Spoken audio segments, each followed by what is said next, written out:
Welcome to 485th episode of crime diaries.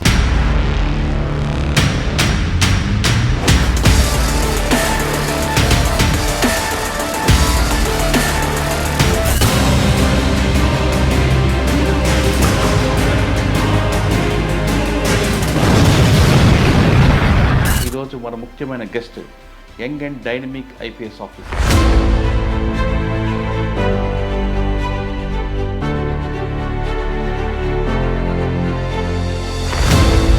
గ్రామీణ ప్రాంతంలో పుట్టి ప్రభుత్వ స్కూల్లో చదువుకొని ఐపీఎస్ అయిన యువకుడు ఈరోజు మనకి ఇష్టం.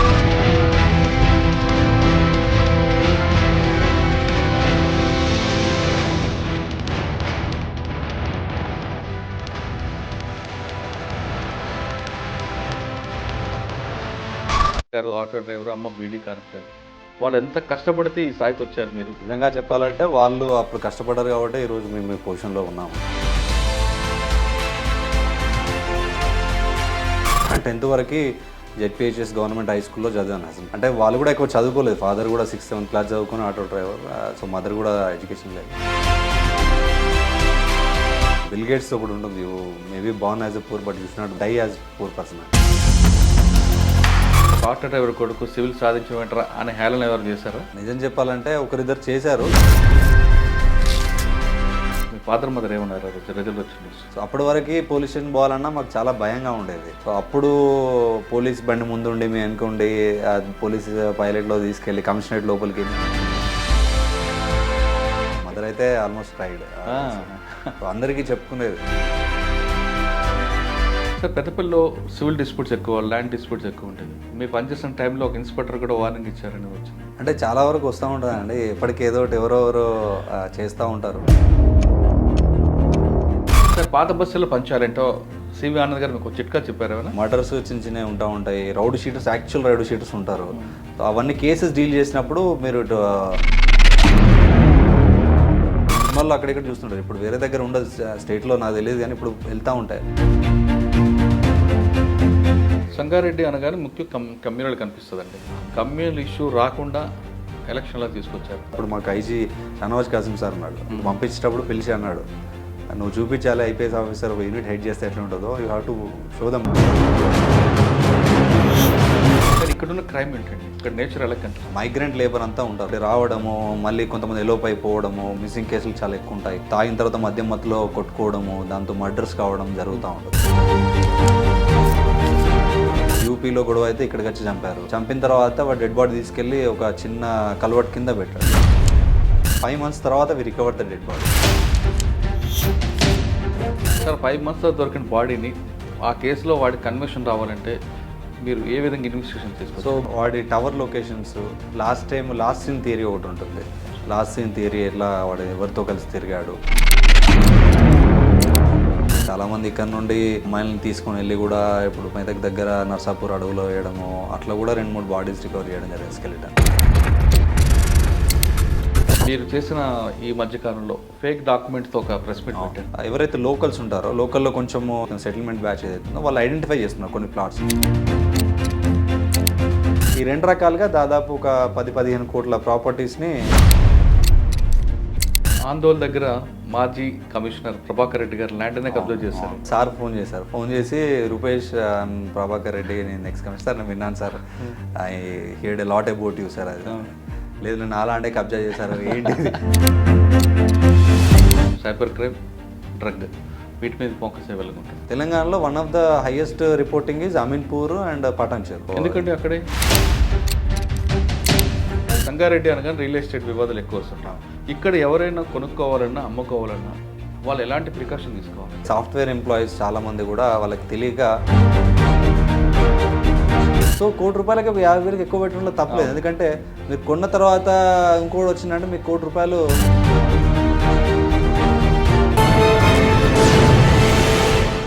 Welcome to 485th episode of crime diaries.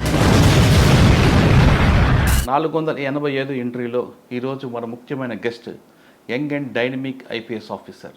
పేరు CH Rupesh, superintendent of police Sangareddy.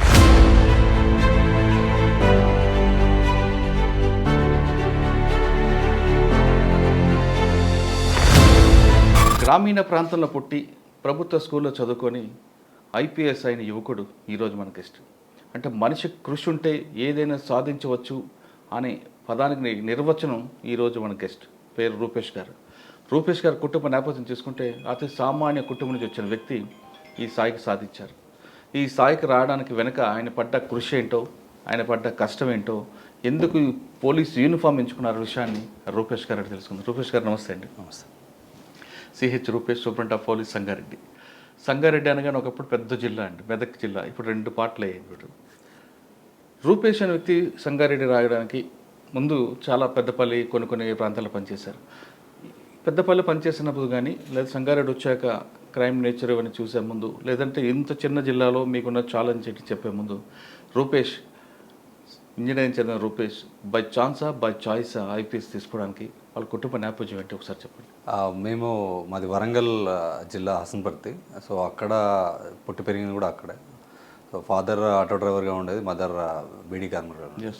So by choice అనే చెప్పాలి, ఎందుకంటే చిన్నప్పటి నుండి కూడా సివిల్స్ మీద దృష్టి ఉండేది. సో దాని తర్వాత సివిల్స్ రాసి తర్వాత ఐపీఎస్ వచ్చింది. సో చాయిస్లో ఐఏఎస్ ఉన్నా కూడా ఐపీఎస్ వచ్చింది కాబట్టి I settle for IPS, but I like it actually. Okay sir, మీరు అంత సింపుల్గా ఒక వరేలో చెప్పారు, కానీ మీరు సివిల్స్ సాధించడం వెనుక అంటే ఆ కుటుంబ నేపథ్యం తీసుకుంటే నాన్నగారు ఆటో డ్రైవర్, అమ్మ బీడీ కార్మికురాలు, వాళ్ళు ఎంత కష్టపడితే ఈ స్థాయికి వచ్చారు. మీరు ఒకే అటెంప్ట్లో వెళ్ళారా?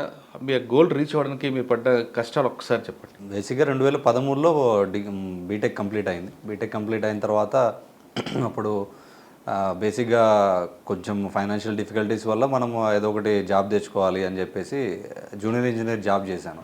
సెంట్రల్ పబ్లిక్ వర్క్స్ డిపార్ట్మెంట్లో జూనియర్ ఇంజనీర్ జాబ్ వచ్చింది. సో గ్రాడ్యుయేషన్ అయిపోయిన 10 డేస్కే అక్కడ చెన్నైలో జాయిన్ అయ్యాను. సో అక్కడ జాయిన్ అవుతూ సైమిల్టేనియస్గా ఎగ్జామ్ ప్రిపరేషన్ అనేది జరిగింది. సో 13లో బీటెక్ పాస్ కాగానే ఒకసారి రాసాము. సో అప్పుడు మనకేం తెలియదు యాక్చువల్గా ఎలా ఉంటుంది ఏంటనేది. సో దాని తర్వాత 14లో మళ్ళీ 15లో చేసి 16లో 4th అటెంప్ట్లో క్లియర్ అయింది. ఇంటర్వ్యూకి వెళ్ళి క్లియర్ చేసి 17 batch Indian police service select అయ్యాను. ఓకే, మీరు బీటెక్ నుంచి మీరు జర్నీ చెప్పారు, కానీ బీటెక్ ముందు స్కూల్ వరకు చెప్పట్లేదు మీరు. అంటే ఒక ఆటో డ్రైవర్ అన్న వ్యక్తికి వచ్చే ఆదాయం చాలా తక్కువ ఉంటుంది. అమ్మ కార్మికురాలు, వాళ్ళకి తెచ్చిన అంటే ఇద్దరు కష్టపడి పనిచేస్తేనే ఆ కుటుంబం నడిచే రోజులు అవి.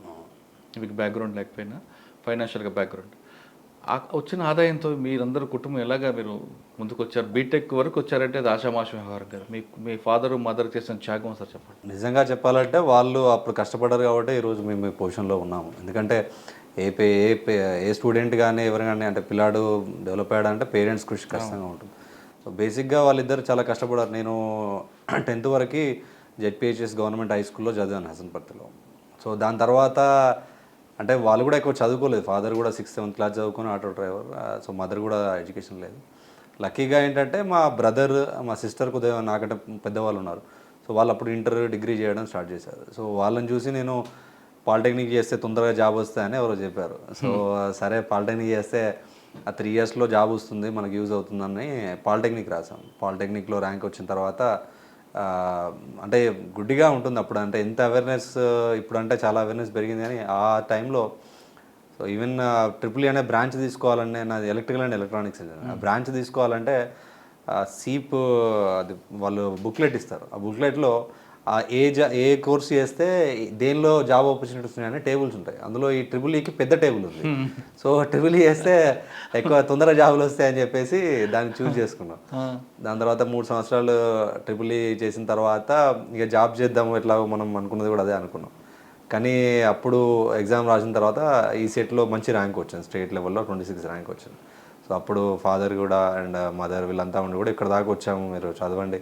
అలాగే రియంబర్స్మెంట్ కూడా ఉండే అప్పుడు. సో అప్పుడు అన్ని ఆప్షన్స్ పెట్టుకున్నాం.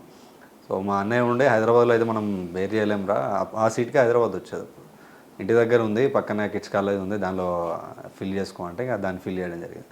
సో బీటెక్ జాయిన్ అయిపోయి కూడా అప్పటి నుండి కొద్దిగా సివిల్ సెటిల్ చేసి ఏదో ఒకటి కొంచెం పెద్ద జాబ్ కొట్టాలి, కొంచెం సొసైటీలో రికగ్నేషన్ రావాలి. సో బిల్ గేట్స్ ఒకటి ఉంటుంది, you maybe born as a poor but you should not die as poor person అని. సో ఏదో ఒకటి చేయాలని చెప్పేసి బీటెక్ నుండే జాబ్స్ రాసేది. సో అదృష్టవశాత్తు బీటెక్ ఫైనల్ ఇయర్లో ఒక గవర్నమెంట్ జాబ్ వచ్చింది, దాని నుండి ఇక్కడ దాకా వచ్చాం. సో ఫాదర్ మదర్ చాలా ఇంపాక్ట్. ఫాదర్ ఎప్పుడు కానీ డైలీ ఏదో వెళ్ళి ఆటో నడిపితేనే ఆ రోజు కూరగాయలు తీసుకొచ్చేది. మదర్ ఆ రేషన్ బియ్యం దగ్గర అక్కడికి పోయి తీసుకుని వచ్చేది. ఆ బీడీలో కూడా ఇంట్లో అక్క వాళ్ళు చేసేది, నేను చేసేది. So it was very difficult. అంటే 3 కిడ్స్ని పెంచడం అనేది కష్టం. అండ్ 3 కిడ్స్ని మళ్ళీ స్కూల్కి పంపించడం, ఈవెన్ గవర్నమెంట్ స్కూల్లో చదివినా కూడా బుక్స్ కానీ బట్టలు కానివ్వండి, సో చాలా ఇబ్బందికర పరిస్థితులు ఉండేది. బట్ ఆ టైంలో చేయాల్సి వచ్చింది. సార్ మీ అమ్మగారు నాన్నగారు కష్టపడితేనే ఈ స్థాయికి వచ్చారు మీరు. మీరే కాదు, ఏ తల్లిదండ్రులు కష్టపడిన పిల్లలు ఆ స్థాయికి వస్తారు. కానీ ఒక ఆటో డ్రైవర్ కుటుంబం ఈ స్థాయికి రావడానికి మీ నాన్నగారు మీ అమ్మగారు కష్టం కాకుండా ఇంకెవరైనా సలహాలు, మీ ఎవరైనా రోల్ మోడల్ తీసుకొని ఈ స్థాయికి వచ్చారు మీరు? ఎవరైనా సలహాలు తీసుకొని? చాలామంది అండి 2006-07లో మేము అంటే గవర్నమెంట్ స్కూల్లో కూడా మా టీచర్స్ బాగా ఎంకరేజ్ చేసేది ప్రతి దానిలో. అప్పుడు మా టీచర్స్ కూడా బాగా చదవాలి అది అని బాగా ఎంకరేజ్ చేసేది. ఆ టైంలో నేను 10th ఉన్నప్పుడు మా స్కూల్కి గవర్నమెంట్ స్కూల్ కాబట్టి కొంచెం పెద్ద స్కూల్ అది డిస్టిక్లో. సో ఈ వన మహోత్సవం కానీ ఇట్లాంటి వాటికి కలెక్టర్లు వచ్చేవాళ్ళు.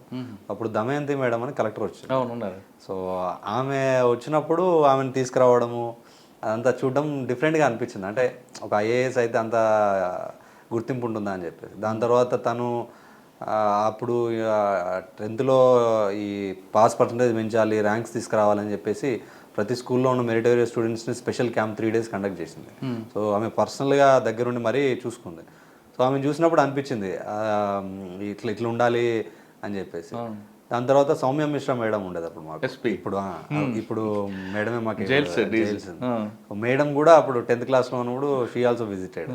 సో మేడం చూసినప్పుడు కూడా మేడం మాట్లాడే తీరు కానీ, మేడం వచ్చినప్పుడు ఆ రికగ్నేషన్ కానీ, సో అవన్నీ చూసినప్పుడు అంటే ఒక 2 లేడీ ఆఫీసర్స్ అంత బాగా చేసి వాళ్ళ దగ్గర నుండి చూసేసరికి మేము కూడా ఐఏఎస్ ఐపీఎస్ కావాలి అన్న ఒక మోటివేషన్ ఉండేది. దాంతో మేడం పనిచేసిన టైంలో ఒక ఎన్కౌంటర్ అవుతుంది. అవును, గుర్తుందండి కొంచెం. ఆ ఎన్కౌంటర్ దగ్గర మేడం ఇమేజ్ కూడా పెరిగింది కదా? చాలా పెరిగింది, చాలా. మీరు అప్పుడు అనుకున్నారు మనం కూడా ఎన్కౌంటర్ చేయాలని? అంటే బ్యాడ్ ఇన్సిడెంట్ కదా, యాసిడ్ అటాక్ కదా? యాసిడ్ అటాక్ కాదండి, అది ఇంకోటి ఏదో చిన్న పాపది ఏదో ఉంటుంది. పాపది ఒకటి, తర్వాత యాసిడ్ అటాక్ సజ్జనార్ సార్ ఉన్నప్పుడు. కరెక్ట్, పాపది రేప్ చేసి వాడు మర్డర్ చేస్తారు. సో అంటే అప్పుడు అనిపిస్తుంది, బట్ డిపార్ట్మెంట్కి వచ్చిన తర్వాత సో అట్లాంటివి కాకూడదని అనుకుంటాం. ఎందుకంటే if it is a live encounter అంటే అనుకోకుండా జరిగితే చెప్పారు. సో అంటే వాళ్ళని చూసినప్పుడు మంచి మోటివేషన్ అనేది కలిగింది. వచ్చా తర్వాత మీరు ఎలా కంటిన్యూ వచ్చారు సార్? మీరు ఐపీఎస్కి వాళ్ళు సివిల్స్ రాసినప్పుడు ఆప్షన్ ఏం తీసుకున్నారు?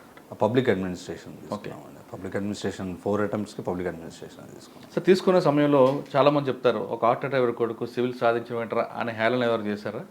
అంటే నిజం చెప్పాలంటే ఒకరిద్దరు చేశారు, కానీ ఎవరికి తెలియదు నేను ప్రిపేర్ అవుతున్న సంగతి. ఈవెన్ ఇంట్లో మా మదర్కి కూడా తెలియదు, అంటే ఐఏఎస్ అంటే ఐపీఎస్ అంటే ఏముండదు. సో ఏదో పెద్ద జాబ్ చదువుతున్నాడని మా మదర్ అనుకునేది. ఫాదర్ నుండి ఆల్రెడీ ఒక గవర్నమెంట్ జాబ్, అప్పటికి గవర్నమెంట్ జాబ్లో ఒకటి ఉంది కదా, ఇంకోటి ఎందుకు అది అని అంటే ఎవరికి చెప్పలేము. సో ఏదైనా చేసి చూపించాలన్నట్టే ఉండేది. సో కంప్లీట్గా నా ప్రిపరేషన్ అంతా చాలా ఐసోలేటెడ్గా జరిగింది. నేను సెలెక్ట్ అయ్యేసరికి నాకు అసలు ఇంకొక ఇంటర్వ్యూ సెలెక్ట్ అయిన క్యాండిడేట్ కూడా తెలియదు నాకు. నేను ఎగ్జామ్ రాసినప్పుడు నేను ఒక్కరిని పోయి ఎగ్జామ్ రాసేది వచ్చేది. సో నాకు ఎవరు తెలియదు యాక్చువల్గా, నిజం చెప్పాలంటే ఏం లేదండి. అంత కొంచెం అంటే చాలా ఐసోలేటెడ్గా జరిగింది. ఇంటర్నెట్ చూసుకునేది, అప్పుడు బ్లాగ్స్ బాగా ఉండేది. సో కొన్ని బ్లాగ్స్. అంటే ఏ కోచింగ్ సెంటర్ కూడా వెళ్ళలేదు? కోచింగ్ సెంటర్ అంటే ఓన్లీ టెస్ట్ సిరీస్లకు రాయడానికి వెళ్ళేదండి. ఎందుకంటే ఎవాల్యుయేషన్ ఈజ్ ఇంపార్టెంట్ ఎగ్జామ్లో. సో ఎవాల్యుయేషన్స్ కోసం కొన్ని కోచింగ్ సెంటర్స్ ఓన్లీ వీకెండ్లో టెస్ట్ సిరీస్ రాసేది. కొంచెం కామ్గా వెళ్ళి రాసుకొచ్చేవారా? కొంచెం అంటే అది ఒక రకమైన అడ్వాంటేజ్ కలిగింది లాంగ్ టర్మ్లో. ఎందుకంటే మోస్ట్ ఆఫ్ ద టైం మన పక్క వాళ్ళని చూసి పీర్ ప్రెషర్ ఉంటుంది, పేరెంట్స్ ప్రెషర్ ఉంటుంది, కెరీర్ గురించి ఉంటుంది. సో ఆ టైంలో ఈ 3 లేవు. ఒకటి మా పేరెంట్స్కి నేను కావాలనే ప్రెషర్ ఏం లేదు, నా పక్కన నాతో ప్రిపేర్ అయ్యే వాళ్ళు ఎవరు లేరు. ఇన్ఫ్యాక్ట్ నాతో ప్రిపేర్ అయిందంతా కూడా మా ఫ్రెండ్స్ అందరూ కానిస్టేబుల్కి, అప్పుడు వీఆర్ఓకి, గ్రూప్ 2కి అవన్నీ పడ్డాయి అప్పుడు. సో వాళ్ళకి ప్రిపేర్ అయ్యేది, వాళ్ళు దాన్ని ప్రిపేర్ అయ్యేది, నేను దీనికి ప్రిపేర్ అయ్యేది. So there is no peer pressure. So already ఒక గవర్నమెంట్ జాబ్ ఉంది. సో కెరీర్ గురించి కూడా పెద్ద టెన్షన్, అంటే ప్లాన్ బి మీద ఉంది రెడీగా ఉంది కాబట్టి సో పెద్ద టెన్షన్ పడాల్సిన అవసరం లేకుండా సో అది కొంచెం కాన్ఫిడెన్స్ బూస్టప్ చేసింది. అంటే మీరు సివిల్స్ రాసే వాళ్ళు ఎవరైనా సరే పబ్లిసిటీ లేకుండా కామ్గా రాసుకుంటే సక్సెస్ అవుతారంటారా? ఎప్పుడు కానీ ఏమవుతుందంటే అంటే నా ఇది పర్సనల్ ఒపీనియన్లో ఏంటంటే సివిల్ సర్వీసెస్ ప్రిపరేషన్ మనం డిగ్రీ అయిపోయిన తర్వాత మనం ఒక సబ్జెక్ట్ చదువుకు ఎక్స్పర్ట్ అవుతాం డిగ్రీలో. తర్వాత సివిల్ సర్వీస్కి వచ్చేసరికి డిఫరెంట్ కాన్సెప్ట్స్ ఉంటాయి. Actually you will start understanding the society కానీ ఎకనామీ కానీ ఇంటర్నేషనల్ అఫేర్స్ కానీ మీకు అర్థమవుతూ ఉంటుంది. ఆ టైంలో మనం ఏం చేస్తామంటే విజ్ఞాన ప్రదర్శన చేస్తారు చాలామంది. అంటే ఊరికే ఆ టీ దాకుంటూ వాడుతూ చెప్పడము, ఇండియా ఇట్లా చేస్తే బాగుంటుంది, ఇండియా పాకిస్తాన్ వార్ పోతే బాగుంటుంది, అదంతా అవసరం లేదండి. అంటే it's treated as a exam. ఒక ఎగ్జామ్ ఉంది, సిలబస్ ఉంది, చదవాలి, you prove it in the exam. నువ్వు విన్ అయిన తర్వాత మీరు ఏదైనా చెప్పడం నడుస్తుంది. కానీ చాలామంది ఏం చేస్తారంటే 3-4 months కోచింగ్ కానీ చదవడం కానీ చేస్తారు, చాలా విషయాలు తెలుస్తాయి. సో దాన్ని అక్కడ ఇక్కడ మాట్లాడడము, డిస్కస్ చేయడము, ఆర్గ్యూ చేయడము, డిబేట్స్ చేయడము. మనకు పవరే లేదు ఆర్గ్యూ చేసి డిబేట్ చేసి. ఇప్పుడు మన విదేశాంగ విధానం ఎట్లా ఉండాలనేది నువ్వు డిప్లొమాట్ అయిన తర్వాత డిసైడ్ చేయవచ్చు. సో ముందే డిబేట్ చేసుకోవడం, దానివల్ల అన్నెసరీ టైం వేస్ట్ చేసుకుని జరుగుతుంది. సో కామ్గా we should treat it as an exam. Syllabus ఏముంది, మనకు రాని చదువుకోవాలి, మనకు వచ్చినాయి పక్క వాళ్ళకి వచ్చినాయి మాట్లాడుకుంటే ఇద్దరం ఈక్వల్గా ఉంటాం. మనం రాని డౌట్స్ క్లియరెన్స్ సెషన్స్ అట్లాంటివి పెట్టుకుంటే బాగుంటుంది. ఓకే, ఫస్ట్ అటెంప్ట్లో కొట్టారు మీరు? లేదు, 4th attempt అండి. మరి 4th attempt వరకు మీ ఫాదర్ మదర్ ఏమనలేదా? అంటే ఫస్ట్ అటెంప్ట్ అసలు రాసింది ఎవరికి తెలియదు, అసలు నాకే తెలియదు ఎగ్జామ్ ఎలా ఉంటుందో. సెకండ్ అటెంప్ట్ నేను చెన్నైలో ఉండేది, అప్పుడు కొద్దిగా కష్టపడి రాశాను. అప్పటి వరకు కూడా అందరికీ పేరెంట్స్ హైదరాబాద్లో ఉండేది, నేను చెన్నైలో ఉన్నాను. సో అప్పుడు వాళ్ళకు తెలియదు. 2015లో రాసినప్పుడు పేరెంట్స్కి తెలుసు. వాళ్ళు అప్పుడు దాంతోపాటు ఇంకోటి ఆర్బీఐ ఎగ్జామ్ అది రాసాము, అవి రాలేదు. అప్పుడు కొంచెం డిసప్పాయింట్ అయ్యాను. సో వదిలేయరాదరా, ఎందుకు ఆ ఇంటికల్లా ఓడిపోతున్నారు అని మా మదర్ అనేది. బట్ ఏముంది, చేస్తే కొంచెం మంచిగా చేయాలి అని చెప్పేసి చేయడం జరిగింది. అంటే అమ్మ ఇప్పుడు వెంట్రుకలు ఓడిపోతున్నాయి కదా అంటూ పెళ్లి చేద్దాం రాలేదా? అదేం లేదండి, మదర్ ఎప్పుడు కానీ బాగా అంటే చిన్నప్పటి నుంచి పేరెంట్స్ మాకు మా ఇంట్లో ఎవరికైనా కూడా కొంచెం స్వాతంత్రం, మీకు తెలుసు కదా, చదువుకున్న వాళ్ళు కదా, మాకంటే ఎక్కువ తెలుసు అనేది ఉండదు. ఎప్పుడు పాజిటివ్గా మోటివేట్ చేసి, ఫాదర్ అయినా కూడా దేనికి భయపడద్దు, మీరు చేస్తే పెద్దది చేయాలి, గట్టిగానే ఉండాలి, కానీ భయపడొద్దు అన్న ఒక ధైర్యం ఇచ్చేవాడు ఫాదర్. సో మదర్ కూడా ఎప్పుడు కానీ అమ్మ ప్రేమ ఎట్లుంటుందండి, కొడుకు మంచిగా ఉంటే చాలా అన్నట్టు ఉంటుంది, ఎందుకులే బిడ్డ ఉన్నదంతా అన్నట్టుండే. బట్ చదివితే ఎవరో నీకు వస్తుంది, ఏదో రోజు నీకు వస్తుంది అన్న ఒక పాజిటివ్ అఫర్మేషన్ అయితే ఇచ్చేది. సో ఆ బ్లెస్సింగ్స్ తోటే వచ్చారు. 4th అటెంప్ట్లో కొట్టారు మీరు. కొట్టిన తర్వాత సివిల్స్ అయిన తర్వాత ఐపీఎస్. మీ ఫాదర్ మదర్ ఏమన్నారు ఆ రోజు రిజల్ట్ వచ్చిన రోజు? సో చాలా హ్యాపీగా ఫీల్ అయ్యారు వాళ్ళు. అసలు వాళ్ళకి అర్థం కాలేదు అసలు ఏం జరిగింది అనేది. సో అందరూ కూడా, ఈవెన్ ఫ్రెండ్స్ కానివ్వండి, వీళ్ళు కానివ్వండి, ఒకేసారి సడన్గా చాలామంది అసలు, అంటే నేను మా బీటెక్లో కూడా కొంచెం తక్కువనే చదివేది. సో నాకు ర్యాంక్ వచ్చిన తర్వాత చాలామంది సివిల్స్ ప్రిపేర్ కావడం స్టార్ట్ చేశారు. అంటే వీడికి అంటే వాళ్ళ గురించి కాదు, మీ ఫాదర్ మదర్ ఫీలింగ్ చెప్పండి. ఎందుకంటే కలెక్టర్, ఎస్పీ అంటే మీ నాన్నగారి దృష్టిలో టాప్. ముఖ్యంగా అంటే అప్పుడు ర్యాంక్ వచ్చిన తర్వాత వరంగల్ సిపి గారు, ఇప్పుడు సుధీర్ బాబు సార్ రాచకొండ సిపిగా ఉన్నారు, సార్ ఉండేది, సార్ పిలిపించారు అక్కడికి ఫెసిలిటేట్ చేయడానికి. సో అప్పటి వరకు పోలీస్ స్టేషన్ పోవాలన్నా మాకు చాలా భయంగా ఉండేది. సో అప్పుడు పోలీస్ బండి ముందుండి మేము వెనుకుండి పోలీస్ పైలట్లో తీసుకెళ్ళి కమిషనరేట్ లోపలికి, నేను అక్కడే బస్ దిగి బస్ ఎక్కేది నేను అక్కడ వరంగల్లో పబ్లిక్ గార్డెన్ దగ్గర. సో దానిలోకి తీసుకెళ్ళి కమిషనర్ గారు 1 గంట కూర్చోబెట్టి, ఇట్లుంటుందమ్మా మీ కొడుకు బాగుంటుంది, ఐపీఎస్ అయ్యాడు అది అని చెప్తే చాలా హ్యాపీగా ఫీల్ అయ్యారు. సో అప్పుడే అంటే చాలా at least we made our parents proud అని చాలా హ్యాపీగా ఫీల్ అయ్యారు. మా మదర్ అయితే ఆల్మోస్ట్ ట్రైడ్. సో అందరికీ చెప్పుకునేది బయట, దాని తర్వాత అయినా కూడా నా కొడుకు ఇట్లా, నా కొడుకు అలా అని చెప్పేసి. వెంటనే పెళ్ళయిందా? వెంటనే అంటే ఒక 6 నెలలకు పెళ్ళయిందండి. ఇట్స్ లవ్ మ్యారేజ్ అండి. నేను మా క్లాస్మేట్, డిప్లొమా క్లాస్మేట్. సో అంటే కామ్గా చదువుకుంటూ కామ్గా ప్రేమించారా? ఇక అంతే కదండి, లైఫ్ అంటే అన్ని బ్యాలెన్స్ చేసుకోవాలి. లక్కీగా లవ్ ఉంది, ఒకవైపు చదువుకుంటే షీ సపోర్టెడ్ అలాట్ ప్రిపరేషన్లో కానివ్వండి. అప్పుడు ఆవిడకి చెప్పారు కనీసం ప్రేమిస్తున్నా? లేదు, తనకు కూడా తెలుసు అండి, తనకు తెలుసు. అంటే వాళ్ళు సపోర్ట్ చేస్తేనే అవుతుందండి, లేదంటే ఇది చాలా time consuming exam preparation. So వాళ్ళు సపోర్ట్ చేస్తేనే అవుతుంది. సో వాళ్ళ ఇంట్లో కొంచెం పేరెంట్స్ ప్రెషర్ పెట్టి అది చేసినా కూడా తను ఆ ప్రెషర్ అంతా తీసుకొని చాలా సపోర్ట్ చేస్తాను. ఆవిడేం చదువుకున్నారండి? పీజీ కంప్లీట్ అయిపోయింది ఉస్మానియా యూనివర్సిటీ. తర్వాత మ్యారేజ్? మ్యారేజ్. ఓకే.